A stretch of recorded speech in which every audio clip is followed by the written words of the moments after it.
ஆராய அதிசயங்கள், தோண்ட தோண்ட பிரமிக்க வைக்கும் உண்மைகள் என நம் விண்வெளி ஒவ்வொரு காலகட்டத்திலும் நம்ப முடியாத விஷயங்களை நம் கண்முன் நிறுத்துகிறது.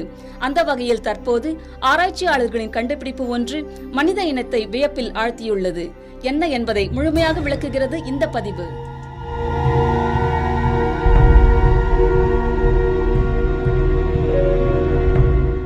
ISS, அதாவது சர்வதேச விண்வெளி நிலையத்தில் தங்கியுள்ள விண்வெளி வீரர்கள் சமீபத்தில் மனித விண்வெளி ஆராய்ச்சியில் முக்கியமான சாதனையை நிகழ்த்தியுள்ளனர்.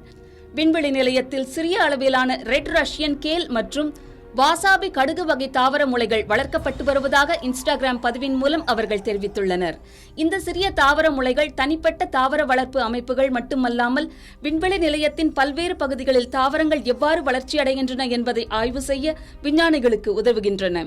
இந்த ஆராய்ச்சி நிலவு, செவ்வாய் மற்றும் அதற்கு அப்பாற்பட்ட எதிர்கால விண்வெளி பயணங்களில் விண்வெளி வீரர்கள் புதிய மற்றும் சத்தான உணவுகளை தாங்களே வளர்த்துக் கொள்ளும் வாய்ப்பை உருவாக்குகிறது என்று ISS தனது பதிவில் குறிப்பிட்டுள்ளது. பூமியின் ஈர்ப்பு விசை இல்லாத சூழலில் தாவரங்களை வளர்ப்பது எதிர்கால மனித விண்வெளி பயணங்களுக்கு மிகவும் முக்கியமானதாக இருக்கிறது.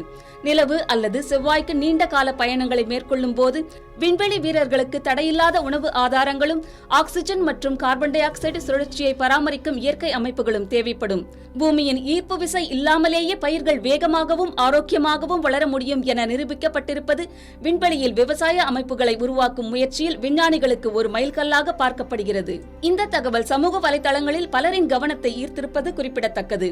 என் வீட்டில் பால்கனியில் உள்ள செடிகள் கூட போராடுகின்றன, ஆனால் விண்வெளியில் செடிகள் வளர்வதை பார்ப்பது ஆச்சரியமாக இருக்கிறது என்று ஒருவர் கருத்து தெரிவித்திருக்கிறார். பலரும் இந்த சாதனையை பாராட்டி விண்வெளி தாவரவியல் துறைக்கு இது மிகப்பெரிய முன்னேற்றம் என வாழ்த்து கூறியுள்ளனர்.